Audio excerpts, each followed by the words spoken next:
This week, I want to pivot into something I think it hits even more closer to us and closer to our hearts. And that's the radical hope and love that we have from God. Because God truly loves us. But what does that mean for us? It means that we have to truly surrender to his will. So I want to take you on a journey here. I want you to imagine this. You're hanging on a rope and you're just hanging off a cliff.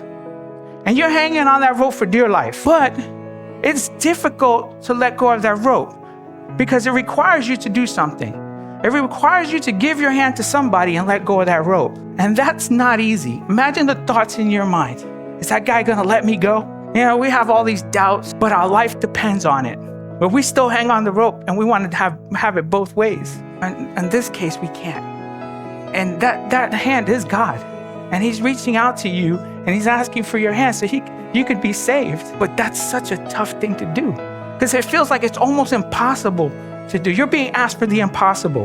And I think that's where our relationship is with God sometimes. God's asking us for the impossible and we're not willing to let go of our own control, of the fears that we have. So this morning, I want us to really, before we even jump even further, I want us to ask, what are we saying in our relationship with God? Do we trust God? Do we really trust him? When we hear the scriptures and the word of God, do we trust his word? And so I want us to pray about that because I believe it's time for us to surrender, to truly let go and stop hesitating.